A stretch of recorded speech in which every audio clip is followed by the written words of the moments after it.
उद्बोधन प्रस्तुत करें। जोरदार तालियां हो जाएं श्री एन रामचंद्र राव जी के लिए। मंच पे विराजे आज के हमारे मुख्य अतिथि जी, राजस्थान के यशस्वी मुख्यमंत्री श्री भजनलाल शर्मा जी, उनके सहयोगी मंत्री श्री के वैष्णव जी, और मंच पे जो विराजे हैं मेरे मित्र पवन बंसाल जी, रमेश जी, सुराना जी, और सारे जो यहाँ पर मंच में उपस्थित और जो सभा में उपस्थित हैं उन सबका, और पत्रकार बंधुओं का आप सबको नमस्कार। सबसे पहले तो मैं आभार प्रकट करता हूँ कि मुझे आपने यहाँ मंच में आसीन किया और यहाँ पर बोलने का मौका दिया। मैं उस विचारधारा से आता हूँ जो हमेशा बचपन से राणा प्रताप जी, पृथ्वीराज चौहान, रानी पद्मिनी जैसे गाथाओं को सुनकर हम विद्यार्थी से बड़े हुए, और वहाँ पर एक ही बात हमने सीखी कि अलग वेश फिर भी अपना एक देश, अलग भाषा अलग वेश फिर भी अपना एक देश। और यही विचारधारा आज हमें और आपको यहाँ जोड़ता है। ये हमारा देश आज अगर आगे जाना है तो नरेंद्र मोदी जी ने कहा था कि अगर देश को आगे जाना है तो सारे प्रदेशों को भी आगे जाना पड़ेगा। आज राजस्थान आगे जाना है, तेलंगाना आगे जाना है, बढ़ना है, और उसके साथ साथ देश भी बढ़ेगा। अगर कोई राज्य पीछे छूटता है तो देश आगे नहीं बढ़ सकता है। और आज हमारे तेलंगाना राज्य में जो आज प्रगति हो रही है, जो आज हम यहाँ पर डेवलपमेंट देख रहे हैं, मैं पूरा विश्वास करता हूँ उसमें हमारे राजस्थान समाज का बहुत बड़ा योगदान है।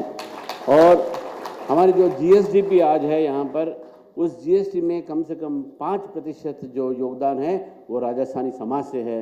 इस बात को भी मैं आपको खुशी करता हूँ। साथियों, आज ये मौका मुझे दिया गया है आपके सामने बात करने का, लेकिन इस अवसर पर मैं सिर्फ एक ही बात कहना चाहता हूँ कि जो राजस्थान के जो यहाँ पर प्रवासी लोग हैं, यहाँ पर कई सालों से बसे हैं, आज अगर वो इस स्थिति पर आए हैं तो उसका कारण है उनकी जो काम करने का तरीका, जो हार्ड वर्क करते हैं। And I always believe there is no substitute for hard work, and success is only through hard work, not by anything. And I believe that today's progress in our state also has to involve all the people who are coming from other parts of the country. And today Telugu people are also going to Rajasthan. They are developing infras there and all. Under the leadership of Rajasthan Chief Minister Sri Bhajanlal Sharma ji, today Rajasthan is rising. It is rising Rajasthan. It is developing in all fields, including agriculture, industries, infra, and other things. At the same time, we want the Telangana also to develop, because here the in-depth development process, the involvement of the Rajasthani Samaj is very much important. I don't want to take much time, because I am an unexpected guest here, so at the last moment I am included in the speakers list. But anyhow, I would like to say that I am a foodie basically, because Pawan Bansal mentioned about idli dosa, but at the same time, I definitely love even chaat and also kachori of Rajasthan, which is very famous. And these are the things, which unite us. The food unite us, culture unite us, and everything unite us. So therefore, I believe that this meeting will definitely make the state to have more investments from you all, and see that even Telangana and Rajasthan grow and compete with each other for the development of the nation. One last, before I conclude, I would like to mention that today we need to encourage Swadeshi goods. And everyone, your Rajasthani Swadeshi handicrafts, Rajasthanis, all goods which are Swadeshi, they should be encouraged. Telangana Swadeshi goods, they have to be encouraged. The market for the local has to increase. Otherwise, we can't compete in the world in any issue.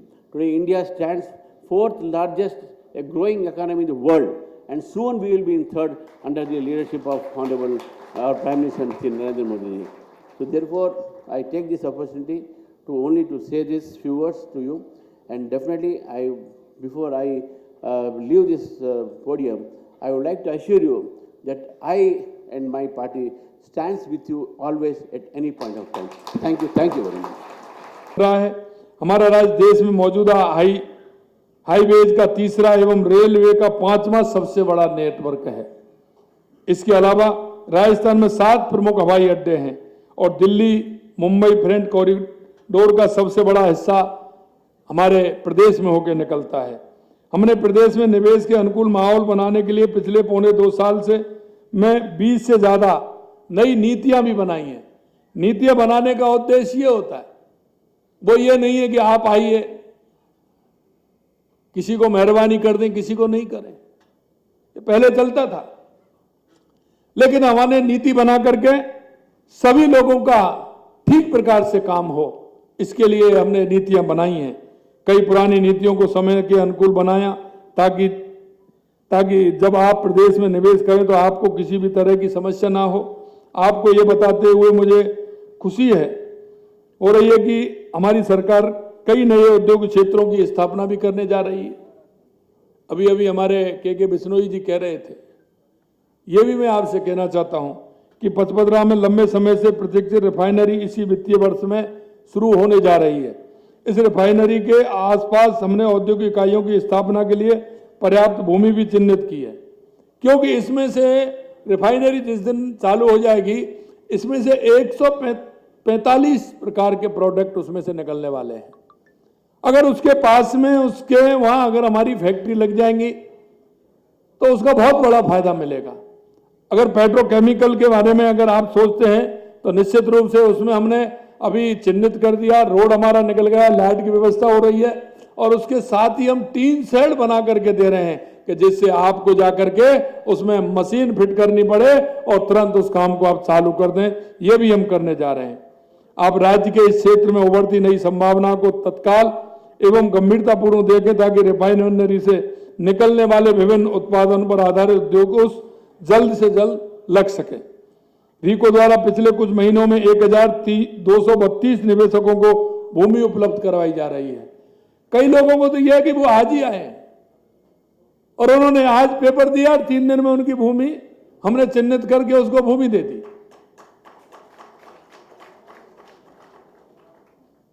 Single window जो कहते हैं, कहने में हम कह देते हैं, लेकिन वास्तविकता यह है कि आप निवेश के लिए जितनी जल्दी आओगे जितने ही पाओगे। और मैं आपसे यही कहना चाहता हूं, आपने देखा है कि हमने 17 गीगावाट की अक्षय ऊर्जा परियोजना के लिए 34,000 हेक्टेयर भूमि गत कुछ महीनों में ही आवंटित की है। 34,000 हेक्टेयर भूमि हमने आवंटित की है। अगर कोई सोलर में आना चाहता है, निवेश को धरातल उतारने के लिए हमारी प्रतिबद्धता को दिखाता है। ऊर्जा के क्षेत्र में लगातार हम काम कर रहे हैं। 25 सितंबर को माननीय प्रधानमंत्री नरेंद्र मोदी जी ने कल ही राजस्थान के माई बांसवाड़ा में 2,800 मेगावाट क्षमता की 42,000 करोड़ रुपए की लागत वाली न्यूक्लियर पावर परियोजना का शिलान्यास कल किया है। आप देख रहे होंगे हमारे, चाहे वो बैटरी स्टोरेज हो, पंप स्टोरेज हो, रूफटॉप सोलर हो या पीएम कुसुम के तहत विकेंद्रीकृत सोलर प्रोजेक्ट, ऊर्जा के हर क्षेत्र में राज्य ने गत पौने साल में एक नई पहल की है। उद्योगों को अधिक क्षमता के कैप्टिव पावर प्लांट लगाने की अनुमति के साथ राज्य में नेट व वर्चुअल मीटरिंग व्यवस्था की भी अनुमति कर दी गई है। हमने राज्य में 3,200 मेगावाट क्षमता के एक थर्मल प्रोजेक्ट के लिए भी कार्रवाई प्रारंभ कर दी है। टीबीसीबी व्यवस्था के तहत 23,000 करोड़ रुपए के प्रसारण तंत्र के लिए टेंडर शीघ्र आमंत्रित किए जा रहे हैं। कुल मिलाकर ऊर्जा के क्षेत्र में हम एक के बाद एक नए कदम उठाकर राज्य के ऊर्जा परिदृश्य को पूरी तरह से बदलने जा रहे हैं। राजस्थान का हर कोना अपनी समृद्धि, धरोहर, प्रकृति, संस्कृति और विविधताओं का दर्शन करवाता है। पर्यटन निवेश में तेजी लाने के लिए राज्य सरकार ने भूमि आवंटन हेतु न्यूनतम निवेश को 100 करोड़ रुपए से घटाकर, पहले 100 करोड़ रुपए था, अब हमने घटाकर 50 करोड़ रुपए कर दिया है। इस संशोधन से अधिक निवेशकों, विशेषकर हेरिटेज, वेलनेस और हॉस्पिटैलिटी क्षेत्र के साथ साथ घरेलू निवेशकों को भागीदारी का अवसर मिलेगा। इसमें हमारे राज्य के खाटू श्याम जी, सालासर, ताल छापर, सरिस्का, घनावड़, श्री रामगढ़, विजदारी, टाइगर रिजर्व ऐसे कई क्षेत्रों में तत्काल होटलों की आवश्यकता को देखते हुए आप में से इच्छुक प्रवासी लोग इस तरफ विशेष रूप से ध्यान दे सकते हैं। बहुत आवश्यकता है। अभी राजस्थान के अंदर कम से कम 500 होटलों की आवश्यकता है। वो छोटे नहीं, बड़े होटलों की आवश्यकता है। और जिस तरह से अगर बड़े होटल आते हैं तो उनके साथ छोटे होटल भी चाहिए, यह भी आवश्यक है। आप देख सकते हैं कि राजस्थान के अंदर जिस तरह से पिछले दिनों में पर्यटक बढ़ा है, जयपुर हमारी राजधानी है, लेकिन जैसे ही अब ये नवंबर प्रारंभ होगा वहां होटलों की कमी हो जाएगी। बहुत कम होटल पड़ जाएंगे हमारे को, वो दूसरी जगह जाकर के कहीं नजदीक में रुकते हैं, कहीं दिल्ली रुकते हैं, कहीं दूसरी जगह रुकते हैं। और मैं ये कहता हूं कि हमारा जैसे रणथंभौर है, सरिस्का है, बड़ सेंचुरी है, ताल छापर है, और मेरा डेजर्ट अगर आप देखोगे जैसलमेर है, तनोट माता, और अभी हमारा देखा होगा आपने वहाँ जैसलमेर का हमारा तनोट माता पर डेली का 10 और 15 हजार लोगों का आवागमन रहता है, क्योंकि बॉर्डर भी पास में, इसलिए लोग बॉर्डर देखने भी जाते हैं। गोविंदगढ़ है, वहाँ उसको देखने के लिए जाते हैं। खुड़ी हमारा सबसे अच्छा डेजर्ट है। आप दुबई को छोड़ दीजिए, दुबई से तो कई गुना अच्छा है हमारा। तो इसलिए राजस्थान में हर तरह का पर्यटन है, इसलिए वहाँ ज़्यादा लोग आते हैं। हमने रिप्स में भी 2024 में स्टैंडर्ड सर्विसेज पैकेज के तहत इनिशिएटिव के लिए पर्यटन में निवेश की न्यूनतम सीमा 50 करोड़ से घटा करके 10 करोड़ रुपए कर दिए, जिसका लाभ भी आप सब उठा सकते हैं। हमारे प्रदेश में कच्चा तेल, लोहा, सोना और प्राकृतिक स्टोन जैसे 82 तरह के खनिजों का भंडार है। अब आप देखिए, कई प्रदेशों की जीडीपी जो होती है वो मिनरल्स के ऊपर होती है। राजस्थान में सबसे ज्यादा 85 प्रकार के मिनरल हैं। आप अगर मिनरल के में आना चाहते हैं तो उसमें आइए। इसीलिए मैं कहता हूं कि राजस्थान में बहुत सारी संभावना है। उन संभावनाओं को देखते हुए हमने पिछले साल राजस्थान खनिज नीति 2024 तथा Rajasthan AIIMS and policy 2024 launch की थी, और हमारी सरकार के पौने 2 साल के शासनकाल में खनिजों के ब्लॉकों की नीलामी में अभूतपूर्व तेजी लाई गई है। अब इस क्षेत्र में उपलब्ध असीमित संभावनाओं में निवेश कर राज्य में विकास की नई यात्रा के भागीदार भी बन सकते हैं। आईटी टेक्नोलॉजी के क्षेत्र में भी आप आइए। राजस्थान डिजिटल गवर्नेंस और नवाचार के क्षेत्र में अग्रणी भूमिका निभा रहा है। जयपुर और जोधपुर में अत्याधुनिक टियर 4 डाटा सेंटर स्थापित किए गए हैं, जो भारत की सबसे बड़ी सरकारी स्वामित्व वाली सुविधा है।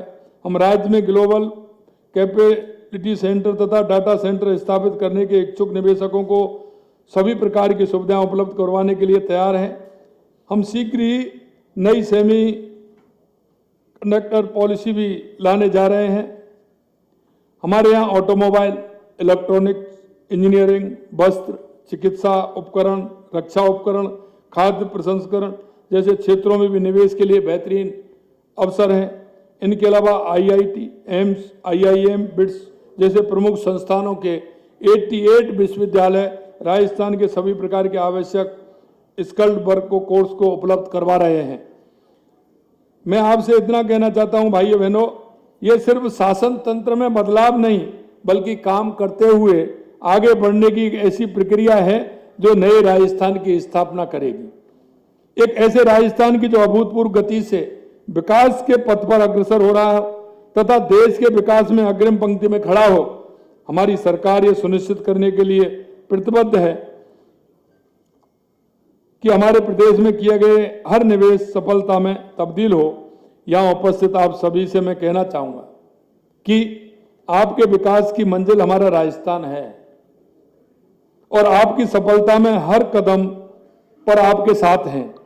और आप यदि इस ओर एक कदम आगे बढ़ाएंगे तो आपकी इस यात्रा के साथ देने के लिए हम 2 कदम आपके साथ आगे बढ़ाएंगे। राज्य में उपलब्ध असीमित अवसरों में हम आपके निवेश का स्वागत करते हैं और चाहते हैं कि आप राज्य के विकास में साझेदारी बने। आप सभी ने आज के इस सम्मेलन में भाग लेने में जो उत्साह दिखाया है उसके लिए फिर से आपका मैं बहुत बहुत धन्यवाद देता हूं। आइए हम सब मिलकर एक नए राजस्थान, विकसित राजस्थान का निर्माण करें। आपकी मातृभूमि, आपकी मिट्टी आपको बुला रही है। वापस आइए, अपने देश और इसका विकास करने में हमारी मदद कीजिए। अपनी मिट्टी से आने वाली पीढ़ी के लगाव को मजबूत बनाइए। और मैं अंत में एक बात आपसे कहना चाह रहा हूं, आप कहीं भी काम करें, यहाँ करें, वहां करें, आप आए, आपको किसी भी प्रकार की कोई परेशानी, कोई दिक्कत किसी भी कीमत पर नहीं आने दी जाएगी। और आपको मैं ये भी विश्वास दिलाता हूं, और वो इसलिए दिलाता हूं कि वो राजस्थान महाराणा सूरजमल की धरती है, महाराणा प्रताप की धरती है, वो त्याग की देवी पन्नाधाय की धरती है, भक्ति की मूर्ति मीराबाई की धरती है, और अपने आप को पर्यावरण के लिए न्यौछावर कर दे ऐसी हमारी अमृता देवी मां की धरती है। इसलिए जब आवश्यकता थी महाराणा प्रताप को, क्योंकि उस समय जिस तरह से देश के अंदर, पूरी दुनिया के अंदर जो चल रहा था, लेकिन जब भामाशाहों ने कहा कि महाराणा प्रताप जी आप चिंता मत करिए, और जब भामाशाह आगे आए तो उस राजस्थान की मिट्टी की खुशबू पूरी दुनिया के अंदर है। ऐसा आपको कहीं नहीं मिलेगा जो राजस्थान, जिस तरह का हमारा राजस्थान है। राजस्थान की गाथा, हमारी विरासत हमें प्रसन्नता कर देती है। जब राजस्थान की विरासत और हमारे पूर्वजों के बारे में जब चिंतन और मनन करते हैं तो हमारा सीना चौड़ा हो जाता है और गर्व से हमारा सिर ऊंचा हो जाता है। भाई और बहनों, मैं इतना ही कहना चाहता हूं, आप जहां भी हैं, मजबूत उम्र का प्रवासी राष्ट्र दिवस मनाएंगे तो आपका मन ये भी करेगा कि प्रवासी में भी मैं हिस्सा लेकर के आऊं और मैं मेरे देवी देवताओं को प्रणाम करके भी आऊं। इसलिए मैंने ये रखा कि हर 10 दिसंबर को राजस्थान प्रवासी दिवस मनाएगा। उसमें आप सभी को निमंत्रण देते हुए हम आपको बुलाना चाहेंगे। इसी साल 10 दिसंबर को जयपुर में प्रथम प्रवासी राजस्थानी दिवस का आयोजन किया जा रहा है। उसके लिए मैं आप सभी को पीले चावल देने के लिए, निमंत्रण देने के लिए मैं आया हूं कि आइए, पधारो हमारे देश। आपका राजस्थान स्वागत और अभिनंदन के लिए तैयार है। ये एक ऐतिहासिक पहल है जिसका उद्देश्य देश और दुनिया में मौजूद प्रवासी राजस्थानी समुदाय के साथ संबंधों को मजबूत करना, प्रमुख क्षेत्रों में उनकी विशेषज्ञता का उपयोग करना। आपको ये जानकर खुशी होगी, प्रवासी राजस्थानी दिवस के दौरान शिक्षा, पर्यटन, उद्योग, स्वास्थ्य, जल संचय जैसे क्षेत्र के लिए विभिन्न सत्रों का भी आयोजन किया जा रहा है, ताकि आपकी विशेषता का फायदा आपकी मातृभूमि को मिल सके।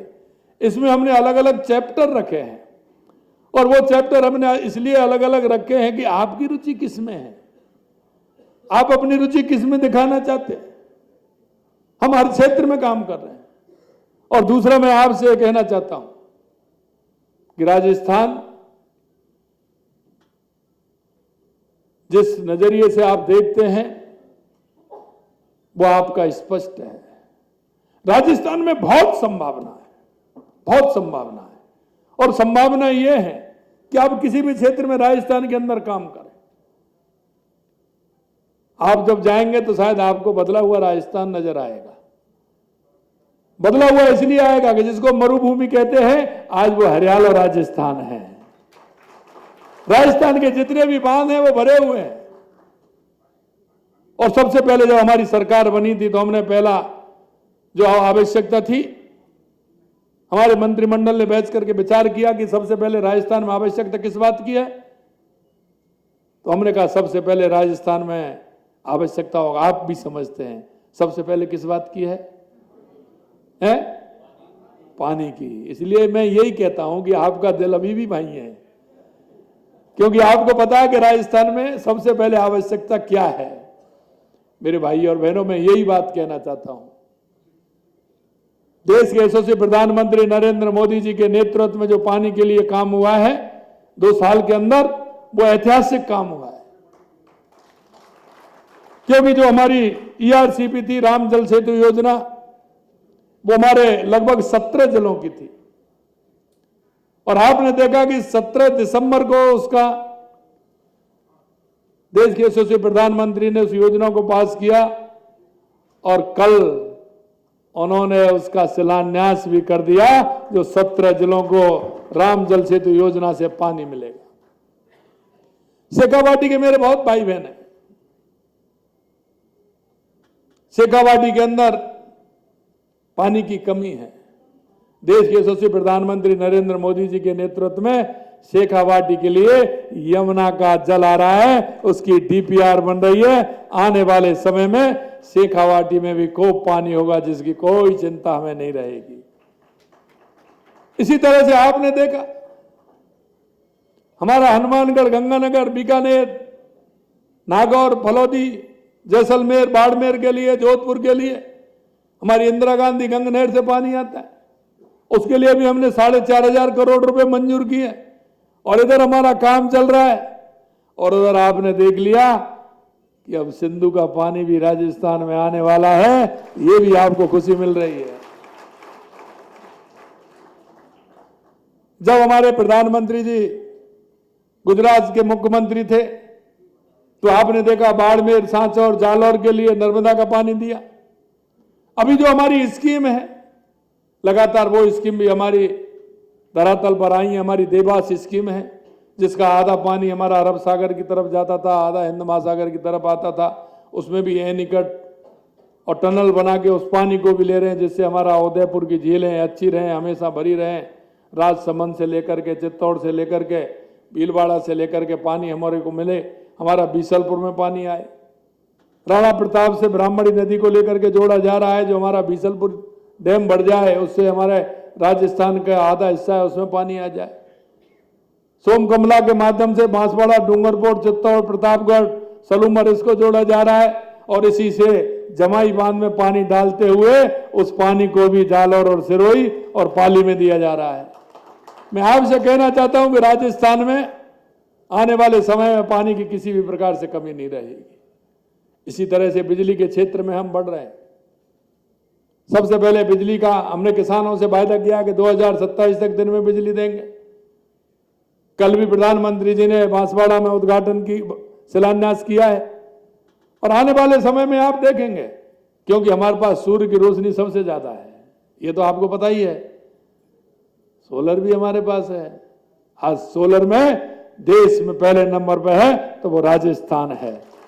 इसलिए मैं कहना चाहता हूं, वहां किसी भी तरह की नहीं और संभावना इतनी है। हमारा पर्यटन देखेंगे तो आप कहेंगे हमारे यहाँ का धार्मिक पर्यटन है जैसा कहीं है क्या? हमारे यहाँ के आपने अभी फिल्म देखी अभ्यारण्य, हमारे रणथंभौर से लेकर के सरिस्का से लेकर के bird sanctuary, Keoladeo national park से लेकर के ताल छापड़ से लेकर के मुकंदरा हिल से लेकर के रामगढ़ बेजदारी से लेकर के नाहरगढ़ सफारी योजना से लेकर के कितने हमारे हैं। और हमारे महल और हमारे किले अपने आप में निराले हैं। और अभी अभी हमने कहा है कि जो हमारी शेखावाटी की जो हमारी हवेलियां हैं, बहुत अच्छी हवेलियां हैं, वो बन नहीं सकती हैं। उनको स्वरूप को निखारने के लिए हमने अभी मीटिंग की, हमने उनको बुलाया, हमने कहा कि कोई भी किसी हवेली को तोड़ने की इजाजत नहीं मिलेगी, वो हमारी धरोहर है। और देश के यशस्वी प्रधानमंत्री नरेंद्र मोदी जी कहते हैं कि विरासत और विकास दोनों साथ चलने चाहिए, इसलिए उनको भी हम रखरखाव करके और हमने सभी को बुलाया है। और आपसे भी मैं कहना चाहता हूं, आपकी भी अगर कोई हवेली हो तो आप आए, उसको ठीक प्रकार से कराएं और ठीक करके उसको किसी को लीज पर दें, किसी को ऐसे दें, उसकी व्यवस्था सरकार करेगी और आपकी उसकी आमदनी भी मिलेगी। किसी तरह की चिंता करने की जरूरत नहीं है। ये काम भी हम करने जा रहे हैं जिससे हमारा ग्रामीण टूरिस्ट सबसे ज्यादा वहां बढ़े। मैं आपसे इतना कहना चाहता हूं कि हमारे प्रवासी राजस्थानी जिस तरह से हर अवसर पर सराहनीय कार्य करते हैं, निश्चित रूप से हमारा सिर गर्व से ऊंचा होता है। आपके हितों को ध्यान में रखते हुए हम एक विशेष विभाग बना रहे हैं। ये विभाग प्रवासी राजस्थानियों के व्यवसायिक और सामाजिक प्रयासों में सहयोग प्रदान करेगा।